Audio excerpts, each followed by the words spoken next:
Hey, what's up, everybody? Welcome back to Funcast, episode 30. Our special guest today is Luke Sarrantonio.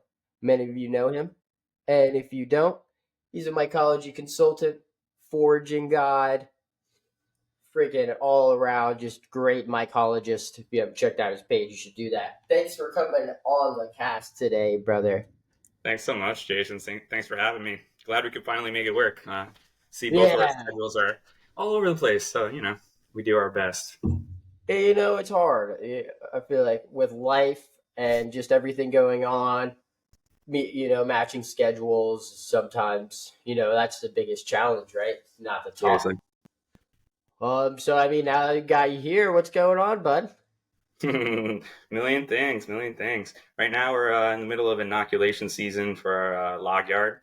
So we grow mostly outdoor on hardwood logs, oak, and a couple other different species. And we're honestly really fortunate to live in a space where we can source some wood on the land where we live and do a little bit of forest management kind of in the process and help the forest out a little bit. And then, the great thing there is that you can use the logs that you harvest or the logs that you manage out of the forest for mushroom substrate. So we're growing mostly shiitake, and we're doing about 340 this year, and that'll bring us up to about 1,000 total in our log yard. And we're at like year 3. Is this our like third year inoculating? Dude, 1,000. Is that 1,000 just shiitake logs? It's like probably 85% shiitake. There are a few other things in there. Some late fall oyster. Really excited. We grew a little bit of a Namiko this past year. Oh, really? Yeah, it I was actually something I missed didn't that really even whole know thing. much about. It's not really common in the U.S. I think it's funny that probably for one of the really big reasons is it has this kind of slimy texture to it, like some mushrooms do. That kind of visidness that some might call it. Mm. And in the U.S., as you probably know, we have very many issues with texture in a lot of our foods, and I think the sliminess of this mushroom may deter some people, and I think that might be one of the reasons that it's not really abundantly cultivated in the US. But apparently I looked it up and it's like the third most cultivated mushroom in the world or something like that, and it's like huge in all of Asia. Dude, it's so funny how like in America it's like we almost forget that there's a whole world outside of America. And it's like, if it ain't fucking chicken nuggets and French fries, we don't want it. I know. That's how it goes. But I mean, so you got like, damn, dude, you got a whole ass shiitake log farm. So that's something that I'm recently really like, you know, I guess diving deep into the gourmet realm. Mm-hmm. And the one thing I've noticed is the different sense of mycelium. That is like a significant thing because, I feel like certain myceliums have a very specific smell. And then when you go outside of that realm, it's like you smell something funky and it's like, is this contagium or is this just the way the mycelium smells? For sure. Especially when you're used to one species and the way that smells, and then all of a sudden, like I was messing around with some reishi cultures a little while back, some different Ganodermas, and they smell really like musty at times. And I was like, man, what's going on here? I'd like pull them out, and they'd be like, whoa, musty, super must, and yeah, really interesting. And then some wild oyster cultures I was messing around with, doing a little like tissue culturing. They smelled like this amazing like anise kind of like Okay, really? really really amazing like yeah, Dude, super interesting.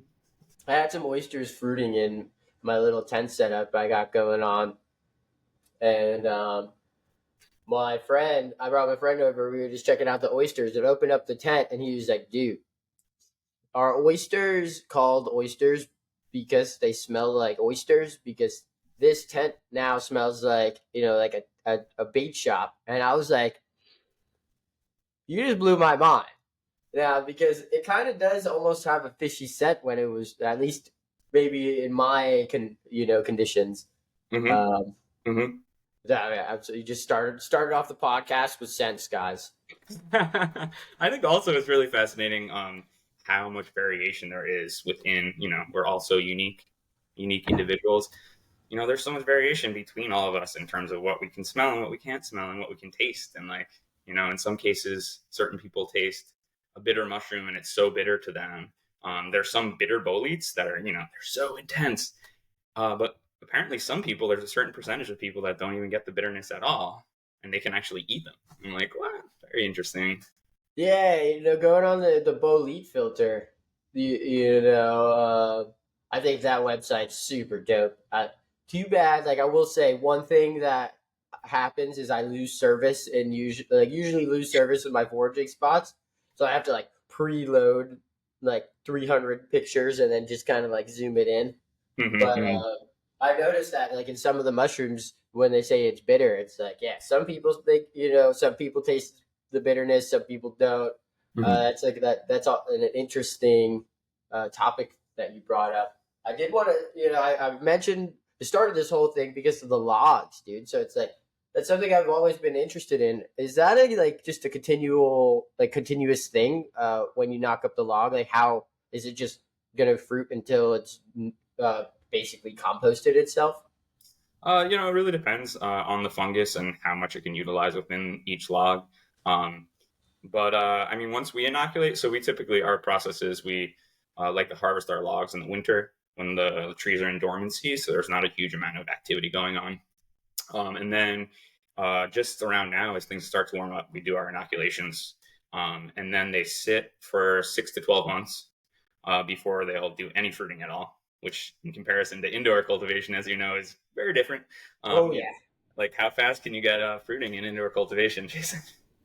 Gosh, I feel like what, maybe a month or two? I mean, like a month once you put it into like, once you mix the grain and hardwood, I'd say a month before you have fruits most of the time, depending on the Mhm. culture. Yeah, yeah, for sure. Super fast, sometimes even faster in oysters. So with log cultivation, we find because it's such a dense substrate, it takes a lot longer to grow through the log. But because it is so dense, there's more food there. And so, whereas something indoor cultivation will maybe only fruit a few times um, over like a couple month period, or maybe 4 or 5 months. Yeah. With outdoor cultivation on our logs, with a good log, we'll get fruiting if we're stimulating it to fruit every 7 to 8 weeks. Stimulating it to fruit. What's Yeah, so with kind of shiitake, they really respond very well to soaking. We call it forcing or shocking. really? You And just like shiitake blast it with a specifically. hose? Oh, what? You just kind of like blast it with a hose, like You could do that. We actually soak. We soak them in cold water overnight, Oh, and okay. really stimulates them. It causes them to really do a flush all at once, and so we're able to get slightly more regular production. Not very many mushrooms really respond quite so well as shiitake do. I've Um, heard that like shiitake one of the gourmets that kind of takes, it's on the longer side for fruiting. Is that true? for Even sure. for indoor cultivation? Yeah, for sure. And actually, I've talked to a lot of indoor. I have a lot of friends that do indoor cultivation, and a lot of them are not doing shiitake anymore because it takes so long. They say months before they even get any fruiting.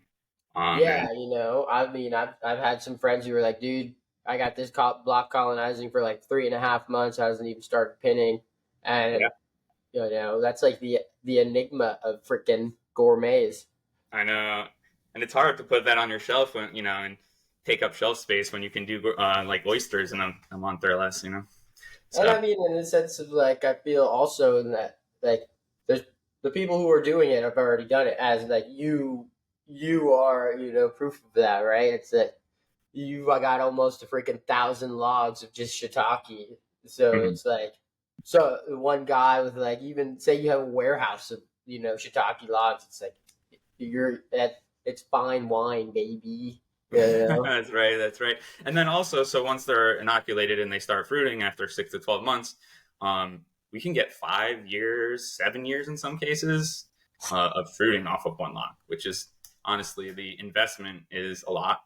And it's a lot of work hauling all the logs out, and inoculating them, and throwing them in bins and pulling them out. But when it comes down to it, also like the mushrooms that come out are just like amazing. The density and the flavor and texture of an outdoor shiitake, I really find is really amazing. Do you feel like it's like a significant difference versus like in comparison to the? I mean, I do. I think so. There have been a couple different blind taste testing, and it's hard to really say. But when it comes down to it, it seems like I did actually. We do an annual mushroom festival here in the Catskills, and last year we did a little like tasting where we did side by side. Actually, it wasn't last year; it was the year before, the first year. We Time did, flies. yeah, I know, right? We did side by side shiitake grown on logs and shiitake grown on block, and I think the really big thing was texture. Okay. Meatiness of a log grown shiitake is just so much thicker and just more dense. Whereas, like I was finding in a lot of cases, but it really depends. You know, it depends on your growing environments indoors. You know, everybody's growing on different substrates indoors as well. So, like, I find there's a lot of variation among like the indoor cultivated shiitakes. So it's In hard to really say, honestly. Drew Uncle Fungus, he's actually the guy who wanted you, yeah, who recommended you to be on the cast. Yeah, Uh, Drew's a good guy. the best guy. He's such a knowledgeable individual. Agreed. But he's big, big on the outdoor cultivation, getting the mushrooms, getting the vitamin D. He says it like really brings out the color. Hmm. And he's talking about that in the oysters and stuff.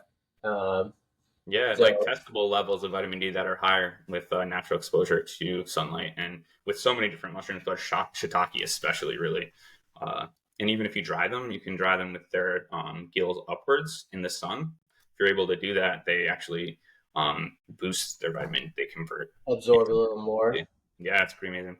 That is pretty amazing, man. What got you into mushrooms? Like what started your passion, right? I feel like you don't just start a damn near 1,000 log shiitake farm for with no passion. Yeah, I mean, it's been a long road for sure. I grew up not really knowing anything about mushrooms in the U.S., as you probably have experienced, unless it's really like a family tradition. Your grandparents maybe pass it down to you, like foraging culture. In the U.S., in a lot of cases, you're told, stay away. It Oh could yeah. poison you, it could kill you, or even worse, it might change your mind. Oh no. God forbid people change their minds, right? Or perspective. And so, unfortunately, I didn't really. I was really very fortunate to have parents that were very supportive of outdoor education and going out in the forest and into these beautiful ecosystems that I was really, fortunate to grow up next to. But they didn't really know anything about mushrooms, and so they didn't have anything to teach me about mushrooms. And so I didn't learn anything really about fungi until I was in college, and I took a general ecology course. At that time, I was studying. I was at the Environmental Science and Forestry School in Syracuse, and I was studying for aquatics and fisheries science. I was very into aquatic ecosystems, and That's cool. I discovered fungi through an ecology course. And actually, it was honestly first it was the ecology of it all. A lot of people come from many different directions to fungi. Some people come really from the psychedelics direction and really discover them in that way. And honestly, for me, for the most part, I had experimented when I was younger, but when it came down to the ecology and I started learning about that, I was almost more tripped out by that in some cases than actually, in in a certain way. 100%, dude. I mean, I feel right. So it's like the psychedelic realm kind of really only goes so far. Mhm. Uh, uh, and then it's like different alkaloids and I guess different lessons, right? I guess you could say. For sure. Uh, but like for the most part, it's very repetitive. So it's Mhm. like the ecology part's huge. For I guess I want to say just like I like to go on hikes and I like to just like look around where I'm hiking. So it's just to be able to like find mushrooms and I feel like Alan Rockefeller. I it doesn't you don't necessarily have to eat it, right? It doesn't have to be edible. It doesn't have to be functional. It could just be a freaking cool looking mushroom that will kill the world. Or I know, right? Honestly, it's so fascinating and exciting. And every time I go out, I just am excited about what I might find or what I just found. Or, um, when it comes down to it, we've only really described about 150,000 species of fungi, right? And with estimates, we may have as many as 10 billion or 10 million, right? So, like, you could go out, and every time you go out for a walk, you might find an undescribed species. How cool is that? I mean, how fascinating and exciting is that? It's honestly the most exciting, I think. There's so much scientific research done in other aspects of just life where Mhm. finding like a world first is damn near impossible at this point. And to actually go, then to do a world first, you have to go through the extensive like freaking who knows submarines and and all this crap. So it's I feel like the mushrooms are just haven't been studied as much as they should be for something that has its own kingdom in this living uh, planet. For sure. That's funny. I was going to actually bring that up. It's like I often talk about that. It's such a young science, for up until the summer of love, 1969, fungi were seen as plants. And you can find old books, you can open up old books, and they say the mushroom plant. Like, hmm. And Mushroom that's really seeds. exploded. But for so long, I mean, even so, I got out of school, let's see, like 12 years ago now. And I would talk to somebody about mushrooms. I was excited, I wanted to talk to people about mushrooms because I was so excited. And 90% of the time, people would just kind of look at me weird. Maybe they think that it was like either they thought I only wanted to talk about psychedelics, or they only wanted to talk about psychedelics. Which is valid. I totally get that. I don't discount the amazing value of these compounds Absolutely not. at all. No way. But No. it's funny and interesting for sure. Well, I mean, that happens to me often with feng shui. I feel like you talk to somebody about a mycology cultivation supply company, and they're already lost. And it's like I'm Mhm. trying to find an easier way to like explain that to people. But at the end of the day, I basically say growing mushrooms, and then they're like, "Ooh, what kind of mushroom?" And it's just like instant. Yep. You know what I Yep. Yep. mean? It's unfortunate, but sometimes that's how you gotta drag people in. You gotta, reel them in. You need some kind of word phrase. Yeah, but I think that's okay. Like I actually Mhm. had it's funny you bring up the fact of like that because I had this uh happen today at the gym I go to. I was talking to somebody about, gourmet and functional mushrooms and they just kept on like talking over me and being like, "No, bro, I'm sober. No, bro, I'm sober." I'm like, "Yeah, so am I."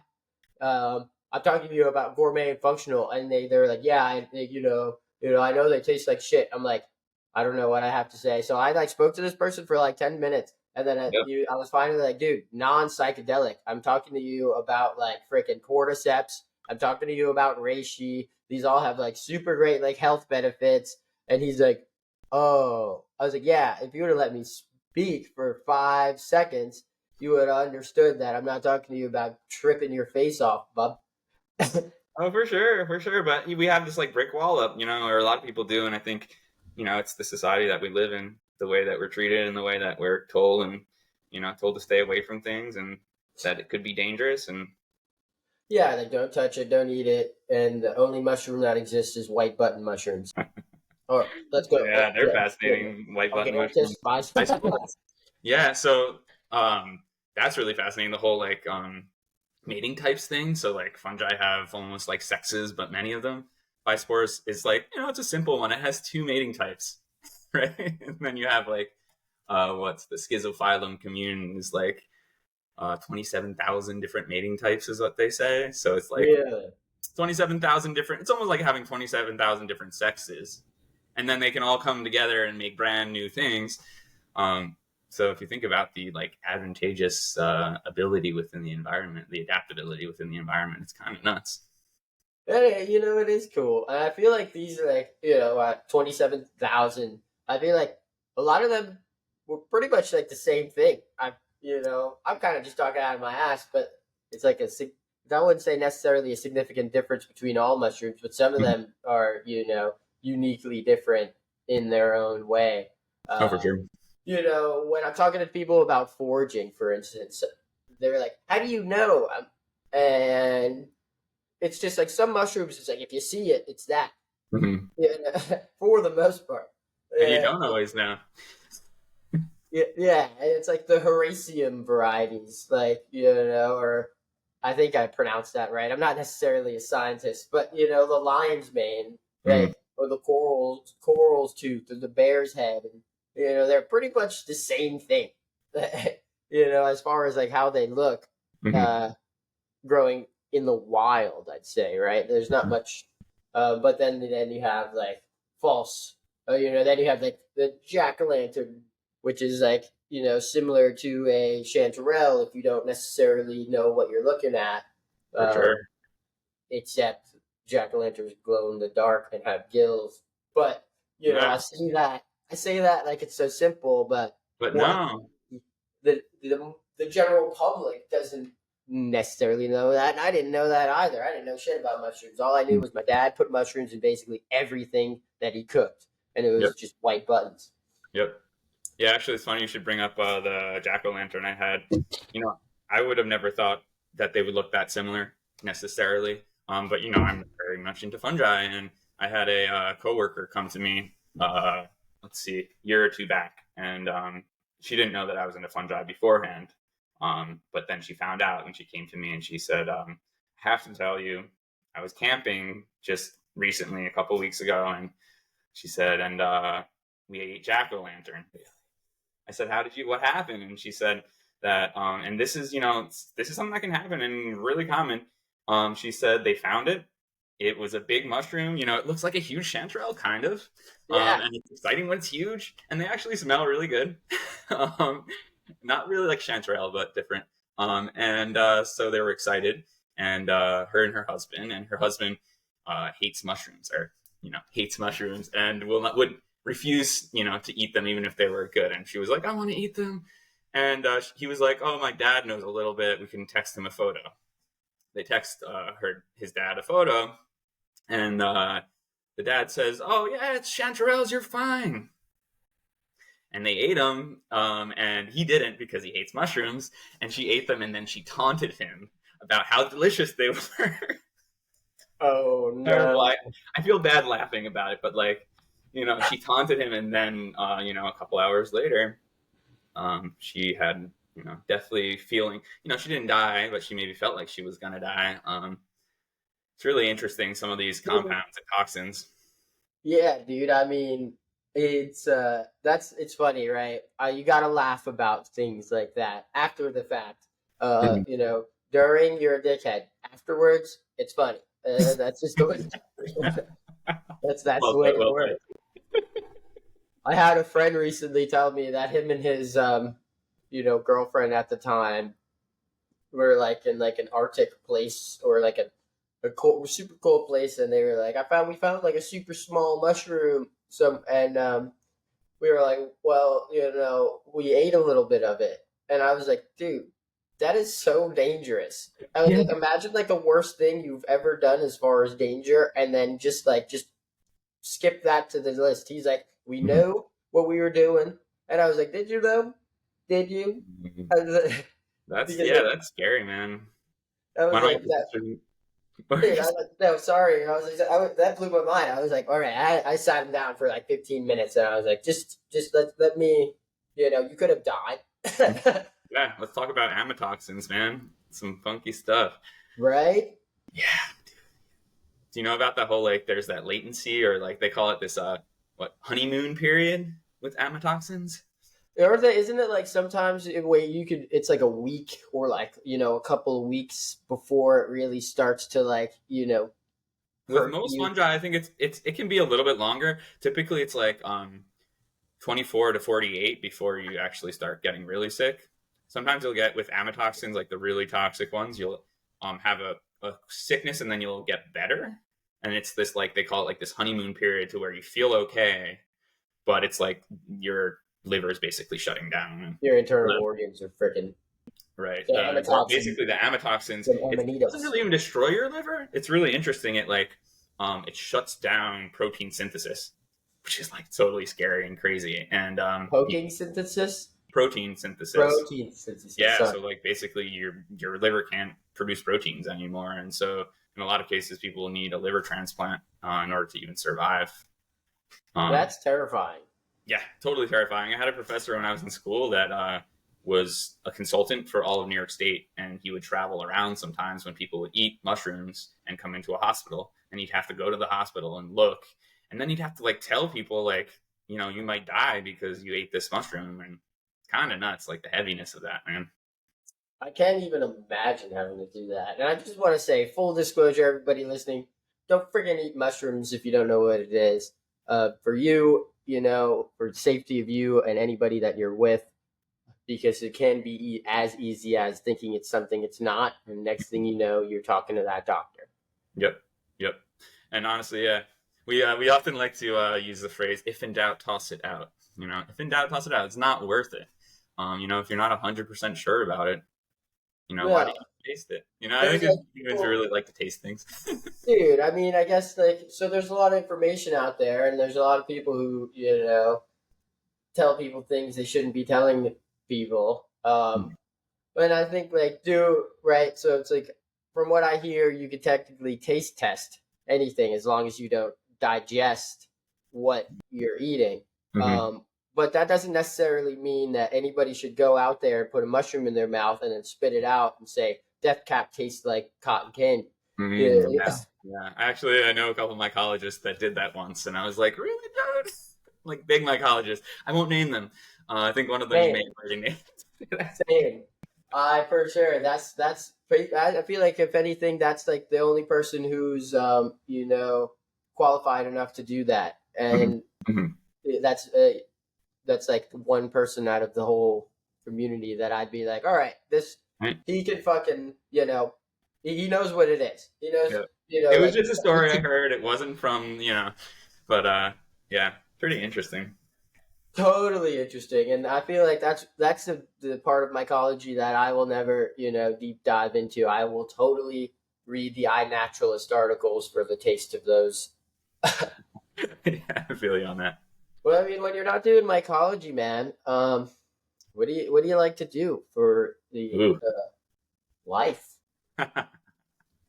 Well, mycology has been very much my life for quite some time now, but Yeah, I've been I do a little bit of woodworking here and there.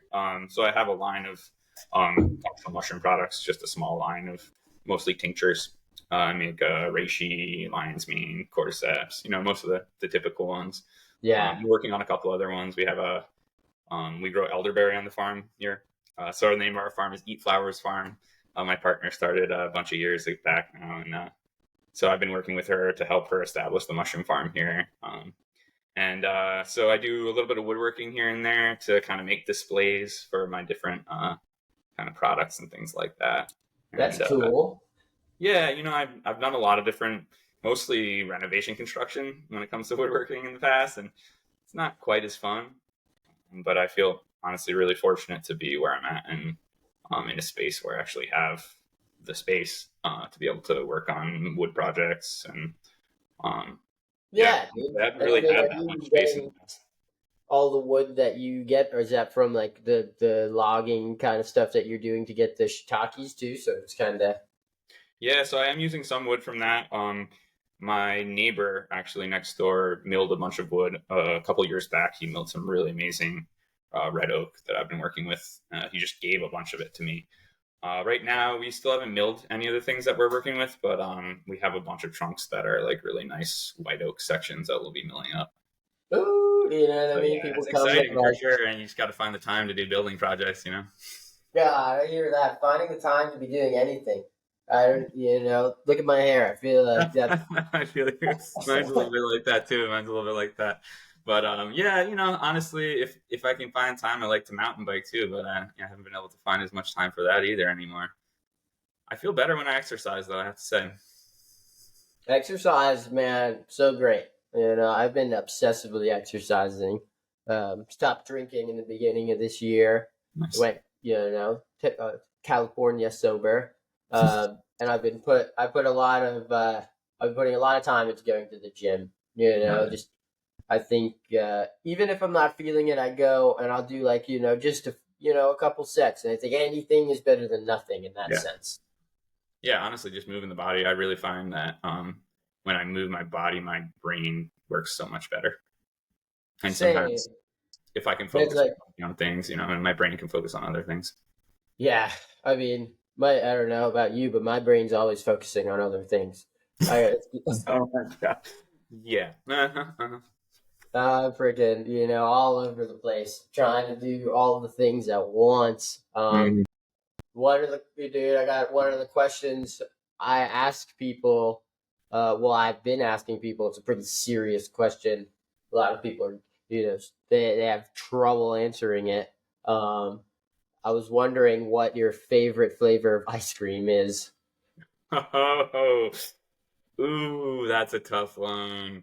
That's funny you should mention that. We've been messing around a little bit. I'm not gonna share anything yet, but um Stay tuned for yeah, more, stay tuned. Who everybody. knows?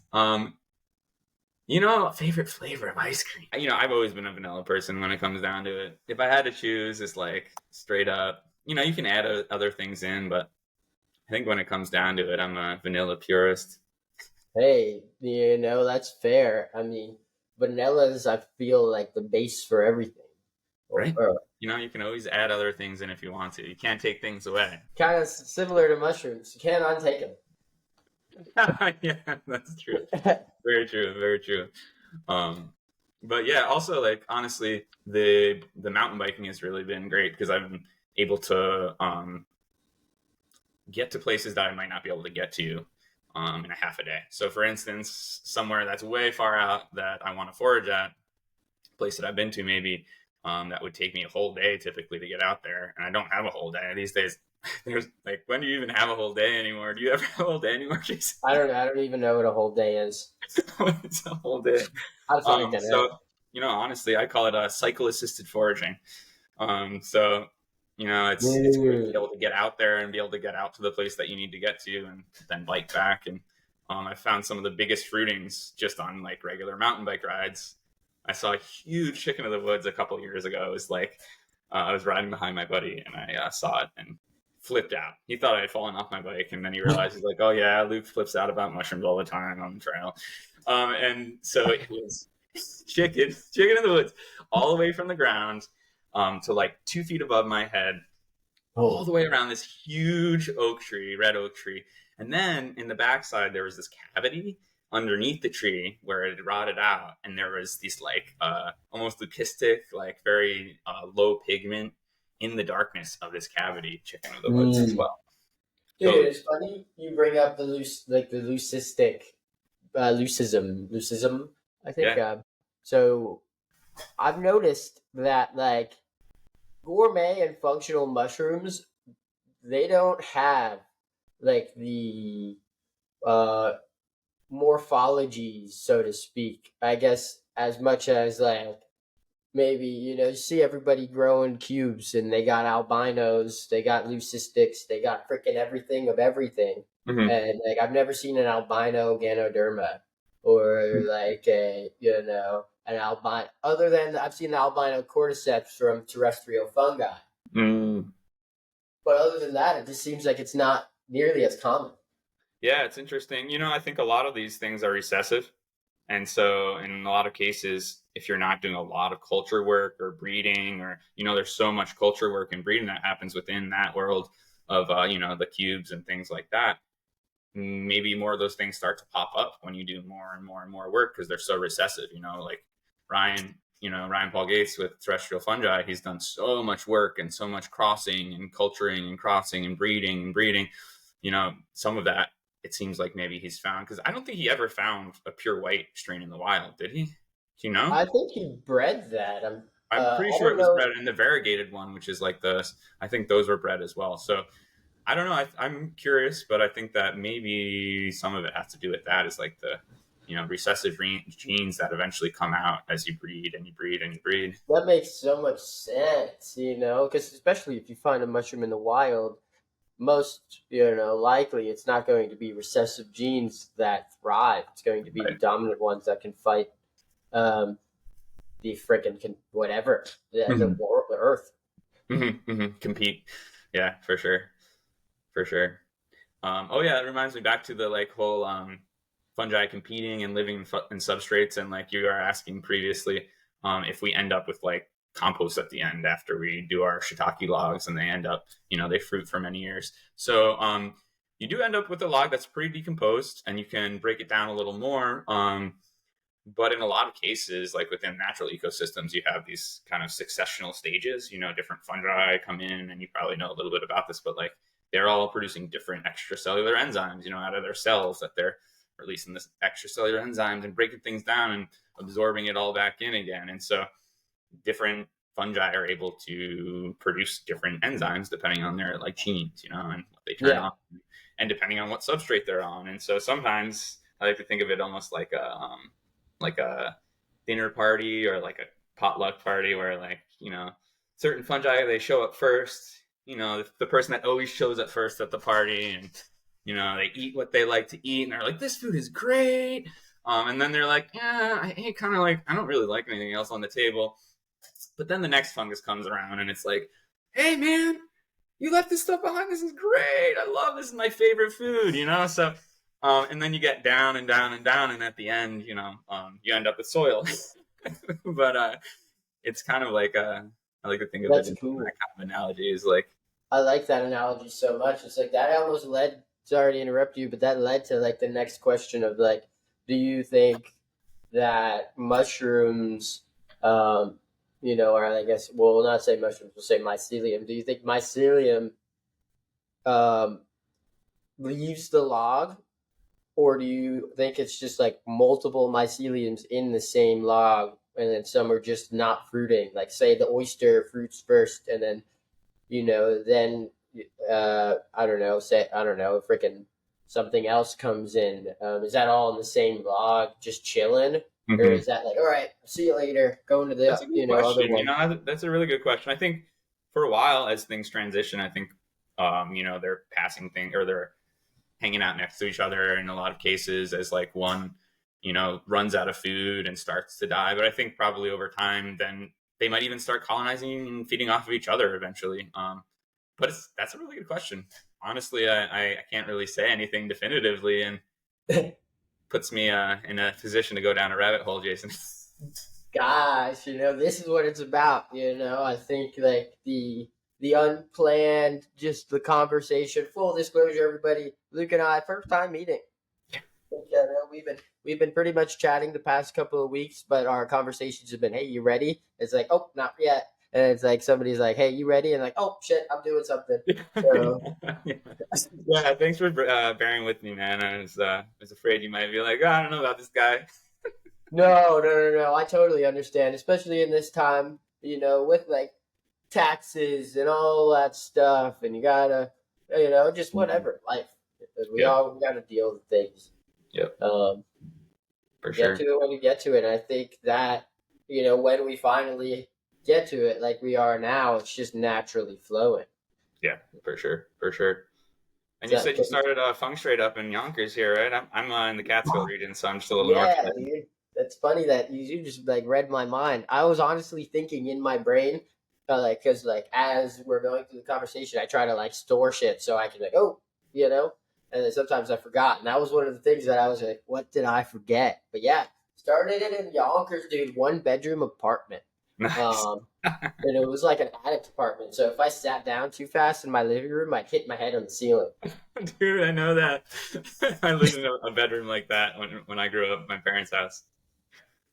So yeah, dude, I mean, like the kitchen was kind of like that as well for the most part. And yeah, made substrate 15 pounds at a time, pasteurized substrate 15 pounds at a time in the kitchen as I like used the stove to cook, whatever pot I had full of all of the grains I was trying to do. Because at that time I was just like freaking going through it all, like birdseed without sunflower seeds, birdseed with sunflower seeds, freaking, just trying sunflower seeds. I'm like, fuck it, why not?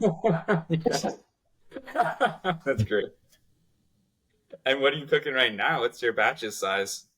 Gosh, I do like right now. I like to stay around like 100-pound batches on average. Like that's 100 pounds of dried grain. Mm-hmm. Hydrated probably around 150 or so. I don't even know. Mm-hmm. Milo. I'm really enjoying Milo.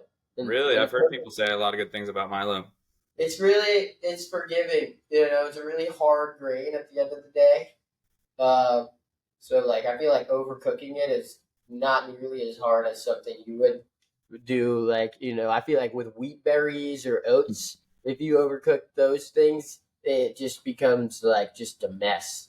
Yeah, Um, totally. Whereas like a couple of grains burst in Milo, I honestly prefer it. I think Hmm. like so I was actually just having this whole conversation where like people were like, "Nope, burst your grains," and I'm like, "Yes and no, yes and no." And I think realistically, I think a couple of like a few burst grains in there really kickstarts the mycelium growth, especially like if you're freaking sterilizing the bag, sterile is sterile.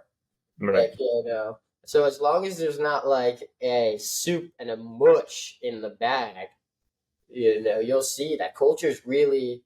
If you knock up a bag with like pink oyster culture, you let it like freaking sit for like 3 days. The Hmm. grains it's gonna grow on are the burst ones. Yep. At Yep. Yep. least to start The off. easiest access, you know. Yeah. But I Fun guess then fact. if you're having contaminant issues, I guess then the more burst grain from what I've heard is like more Yeah. burst grain is more food for whatever's there. So if you got a little bacteria, they're gonna like it too. Yeah, I guess that goes with gosh darn anything, right? Realistically, that's like the struggle of mycology. I'll give it 90%, 100%. 90% of the struggle is staying clean. Everything else Hmm. is fairly freaking easy. There's a fine line of this stuff being really hard. Uh, Hmm. because Yep. like if you could cook rice, you could make a grain bag. It's like if you could dodge a wrench, you could dodge a ball. Hmm. Yep. Yep. Very true. So when you're knocking up the logs, are you using wood plugs or how do you, if So you mind? we do sawdust mostly. So yeah, there's the two different major methods, and you can use dowel plugs for sure.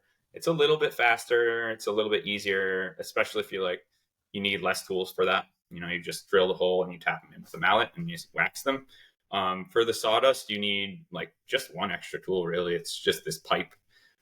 We call it an inoculator tool. You've probably seen it before, but it has a spring-loaded end so that it can grab just a small cartridge of the sawdust spawn. And so it's sawdust spawn, just like a plug spawn would be, but it's in sawdust. And then we actually get our spawn from Field and Forest because they grow like a lot of really amazing outdoor specific strains. And they have like, I don't know how many strains of shiitake they have now. I think they have less than they used to. But at one point, they had like 13 different strains that all exhibit like different characteristics. And so one of the things that we're able to do is so they split them into these like three major categories: cold weather, wide range, and warm weather. So where we're at, we can grow wide range and cold weather, and it extends our growing period. So the cold weather strains, they fruit in the early spring and the late fall. And so we're having really amazing blossoms right now, fruitings of the cold weather strains. And then they slow down and stop once the temperatures get up to past a certain temperature, once we start to hit like late spring. And then the wide range comes in, and those ones fruit from kind of beginning of May to mid May, all the way through October, basically. And then the cold weather pick back up again. So it's kind of nice to be able to extend your growing season. Absolutely, and you have that constant flow. Just working with the environment. I think it's really cool. The outdoor cultivation, you really gotta like know where you're living, and to understand what's growing, understanding your environment. This goes for full circle back to the ecology and enjoying all Mhm. of that stuff. For Um, sure. For sure. there's something. Like, have you ever seen like? Well, I guess we talked about that. Have you ever seen a log produce multiple different mushrooms? Like, has it ever been like, all right, shiitake, and then like you come back to like this little like area, and now you got like a local oyster growing out of it? That's interesting. So I haven't seen too much of that yet. I've heard of people talking about it. I've heard of people doing experiments where they and Paul Stamets talks about this in like mycelium running, where you like pasteurize with steam in between, and you can go like shiitake, oyster, uh, Really? yeah, and then what is it? Then wine cap, and then shaggy mane, and like following the successional stages basically. Um, The most that I've really seen, actually, I've seen turkey tail and shiitake growing alongside each other at the same time, which is really interesting. Some of our logs in the log yard all of a sudden just started fruiting turkey tail, and then there was also shiitake coming off of it. So in some cases they do battle each other and they're like kind of competing. Sometimes they just live alongside each other and they're like, "Hey man, you eat that, I'll eat this." Whatever Everything's you your copacetic. leftovers. Totally cool with it. I like this log. You're not a bad neighbor. Yeah. Exactly, exactly. But yeah, so it's interesting. We're working on that and also trying to give back a little bit more to the community. And I grew up on like 2/3 of an acre, and I never really had any way to source any substrate or anything like that, or be able to really think about being able to set something up that's this big ever. And then I met my partner, and we're on 32 acres, and there's just all this space all of a sudden, and all this basically the forest here in the Northeast, as you may know, and a lot of people know, but it's been cut all the way to the ground and then grown back, and then cut all the way to the ground and grown back. So we're seeing what we call like third growth at this point in many cases. And so when it grows back, it really isn't all that conducive in many cases because it's, the forest gets clear cutted. So you Yeah. get a clear cut, the ground gets so much sunlight, and all of a sudden everything just explodes and everything's way too dense and it shades each other out and it causes disease. And so we're doing a little management and being able to do that. And then, in hopes of being able to then give back. And so we have some new programs we're working on where we're setting up these kind of small satellite log yards in more urban areas where people can't source logs and That's might not even cool. know like this type of cultivation. So kind of to spark people's interest and show them that you can grow mushrooms on logs, and also to be a food source for people. So we're going to be donating. We have a new project we call it Eat More Mushrooms Project, and as part of that, we're donating with this most recent project. We're going to be donating 25 logs that are fully inoculated to this local through a local land trust, actually in the city of Kingston, that we're really excited about. Nice, man. Getting it, feeding people, right? I guess so. I think shiitakes are also like a functional, right, as well as an edible. Yeah, man. I mean, all of them, all fungi, really. So with this project, honestly, like the biggest thing that we believe people can do for their health is to eat more mushrooms. So many people in the U.S. have trouble with texture and with just thinking that mushrooms are gross, and so we're trying to work on that. As part of the project, we also have this recipe page that we're setting up where we've reached out to different people. And if you have a recipe you'd like to submit, we'd love to have it. All different people that are cooking mushrooms in different ways, and we're collecting these recipes, and we'll have them up in a free page on our website, and then also a small YouTube channel where we'll be doing different kinds of demonstrational, simple videos, ways that you can cook mushrooms differently than you might typically have done. Dude, I think we need more of that. I like you for sure. There's a lot of people out there who just don't like the texture, and they don't really know the that there are so many more mushrooms out there than portobellos. Nothing, nothing wrong with them, but I feel like it's just I just harvested some elm oysters, and we sautéed them with just like garlic, just super simple, and garlic and butter. I mean,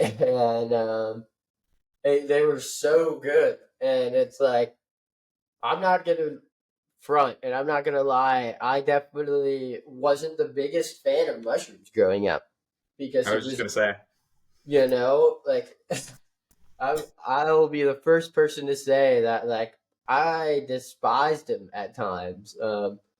because it was just white buttons to the Mm-hmm. point where like I'm like fuck white buttons. Oh yeah, There's I grew up thinking I hated mushrooms. yeah, so it's, I hated the taste of mushrooms. I could not stand the texture. no way. And then like texture, I like I would have preferred to eat them raw. Like, or I guess like if I like sometimes people had like little white buttons in like salads, and I kind of liked how it like had a little snap to it. For sure. But yeah, but then they know lion's mane, and I made like which is I'll get get you a recipe. It was pretty much off of Google, but then we changed it up a bit. It was just lion's mane crab cakes, but it ended up almost being like pulled pork. They were like Nice. pulled pork little cakes. And they were really good. But back to that, just yeah, teaching people how to properly cook them and utilize them rather than just like you know sautéing them and putting them on top of a steak or something. Hmm. Which I mean I do all the time. But there's just so much more to that. Yeah, yeah, seriously, man. Definitely, definitely. I think one of the things I was having trouble with was I just, in many cases, wasn't really cooking them long enough. Sometimes you end up with a slimy mushroom if you just didn't get enough moisture out of it, and I didn't Oh kind yeah. of realize that for a long time. I was like, oh, wait a second. And like times when I was like, man, I think I cooked this too long. And I was like, ooh. Oh, dude, that's I've done that. You know what I mean? I think I as well. I usually like I guess chill on the side of safety, right? So I'm like, I don't want to burn it, but then I like take a bite of this mushroom, and it's almost like the come up of a trip. It's like just the weird freaking middle ground of like, this is terrible, but I'm gonna force myself to eat it because I grew it and I cooked it. Yep, yep. It's a funny one for sure. With all that stuff being said, I wanna is there like outside of your Instagram, do you have a website or Yeah, anything that people could go to? for sure. So it's mycophilic, mycophilic.net. And you can find all of our different projects there, links to all of them, and a little bit of information about it. We'll be setting up a GoFundMe page for this Eat More Mushrooms project very soon, so check out that. And then also we have our annual Mushrooms Festival, Mushroom and Arts Festival we call For the Love of Fungi. And it's our third annual this year. We'll be doing it on July 27th at the Ashokan Center in Olive Bridge, New York. We have a lot planned for the day, but really excited. Kind of a full sensory experience where you'll be able to go out and forage fungi with an expert in the morning, and then meet back at this central location, and then kind of maybe something that you found in the woods that day, you can follow it through these different kinds of stations to learn different things about it using your different senses, touch, smell. We'll have a cooking station with different chefs throughout the day doing cooking demos and tastings of different types of mushrooms and things like that. And honestly, it's just a space for people to come together and learn from each other and just be And excited. also with each other, right? But yeah, so tickets will be up soon about that, and we have info on our website there too. Um, Again, did you go to any other events this year? Do you?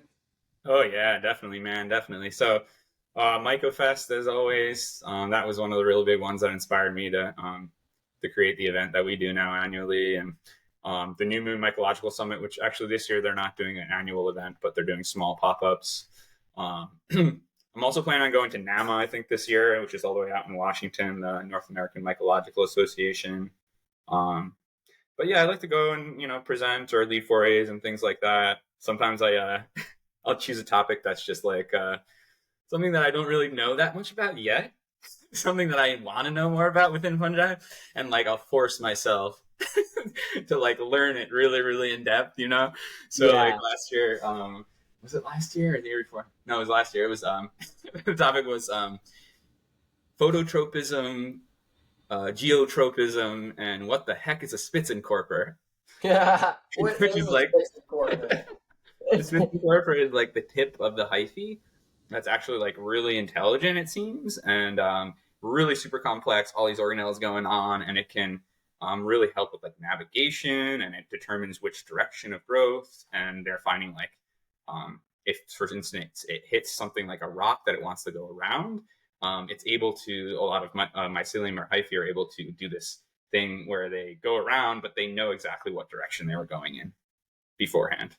Really, Okay. really Yeah. fast. That's just the tip of it, but there's so many different But things. Nice. I mean, I think like right. I think a lot of people, if you're thrown down in a tub, for instance, a lot of people say when you see the hyphae, that's when it's like you really got to take care of it for those 3 days or before it really starts fruiting.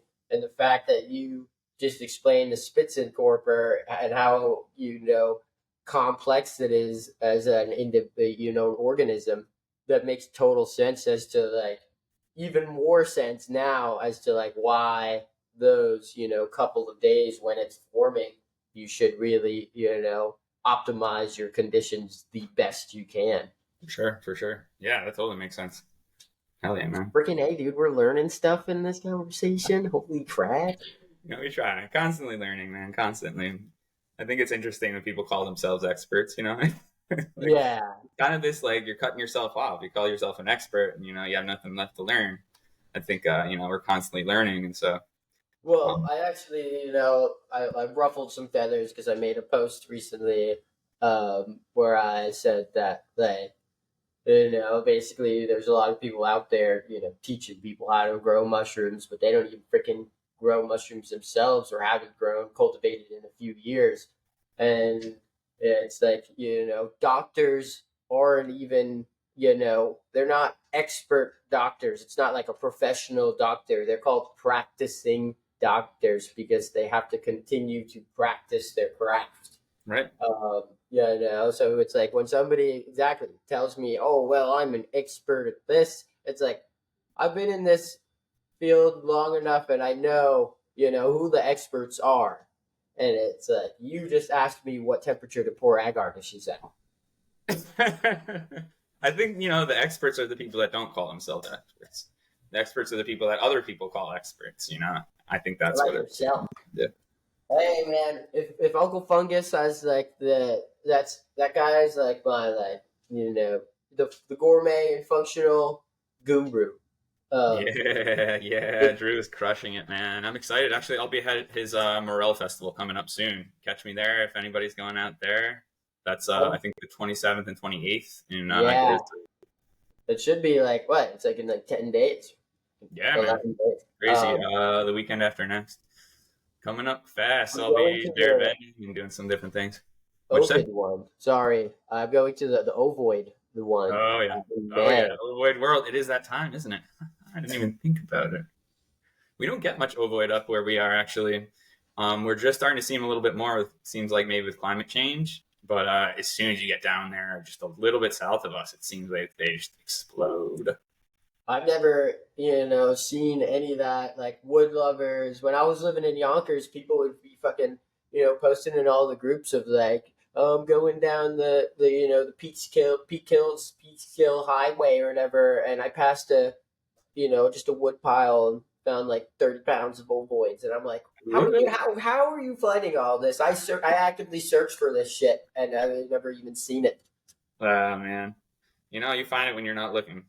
So that's what happens. Dude, you're not wrong. Speaking of which, I wanted to go back to the nerding out whenever you find mushrooms because I also have a story like that.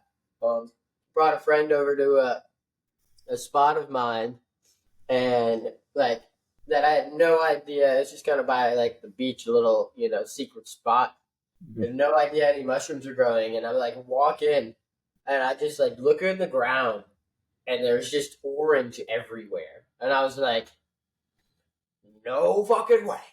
No fucking. You know what I mean? I look at my buddy and I'm like, you don't even understand what we just walked into. And I was like, love the freak out moment. So I pick one, and it's like a 20 by 20, I say, maybe, area, if not maybe probably even like larger, just covered in chanterelles, dude. It was like you had to step on them. That's how many there were.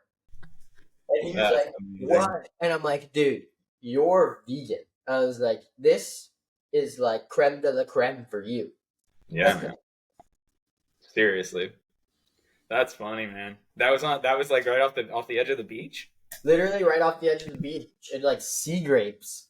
Kind of like nuts. I've never heard of that, man. It's so interesting how some fungi can really handle that salt. Like I wouldn't have thought like mycorrhizae like that would be able to handle it in such a way that they fruit in such abundance. Dude, I'll send you some photos over after the cast because like I had I was in disbelief. First and foremost, this was the first ever, honey pot I've ever found alone, personally. Like Oh my gosh. It's always fun when you're like with somebody who doesn't really know that much or like, hasn't really experienced that much of it and you freak out so much and they have no idea what you're talking about. And you're like, Dude, he thought like I was like, he's like, what'd you step on? What's going on? This, that, and third. I was like, nothing. I'm fucking great. I couldn't be better. yep, that's how it goes. But the Um, excitement, man, the excitement. the excitement, dude. That's what it's about. I think for today. That's the passion, bud. Yeah, Um, man. gosh, I know we've been talking for about an hour now, Mhm. Yeah, man. and I do have to like send out some packages and stuff. Yeah, I got I to get through a lot of things. So, I mean, I'd love to have you on again. We could chat and, maybe talk about some updates as far as your growth going and see what's going on. Great. But, it's definitely bittersweet to have to end this conversation. Oh, man, I've had such a good time, man. I really appreciate it. And I'd love you up at the festival this year, man. If you can make it up, July 27th. Come back to Dude, your old stomping grounds. I'm, I'm down. I'd love to, like, come and travel. I'd like to, like, I was in the New York Mycological Society, Yeah. as when I would live there, but I never really got any time to go out in any forays and stuff with them, just Mhm. because of work. And then I was building Feng Straight at the time, so it would be like an 8-hour day of work, sleep for like 3 hours, and then make substrate in my hot ass kitchen. Mhm. I know that. Totally. I mean, we'll speak more about it, and just know that like deep down, I definitely want to come. So we'll work that out, and Sweet. yeah, I mean, so yeah, let's go real quick. Well, I guess at the end of the video, I'm gonna put a little thing, and it'll be websites, your website, and stuff like that. Wonderful. Cool beans. But Luke, it's been wonderful talking to you. I'm gonna shoot you over these photos after the podcast. Thanks for coming on, man. You're a dope person. Nah, thank you, man. Really, it was an honor, and you're a dope person, man. You're doing some really amazing shit. So I really appreciate you highlighting so many really fascinating and cool people doing cool stuff. Couldn't do it without the people being as cool as you. Yeah, I'm talking about everybody else, man. and everybody else. You're all wonderful. I love you all. And with that being said, thanks for listening to this episode, and we'll see you next time. Yeah, much love, y'all. Hey guys, thanks so much for listening to Funcast Podcast. If you like this podcast and would like to support my ventures, you can do so by purchasing products from me at fungstraight.com and or by subscribing to my Patreons at Fungstraight and at Funcast. If you'd like to have your company featured in a Funcast episode, you can do so by sponsoring a future episode. If this is something you're interested in, please email us at fungstraight@gmail.com and we will get you set up and advertised at the end of an episode of our choosing. Thank you and much love.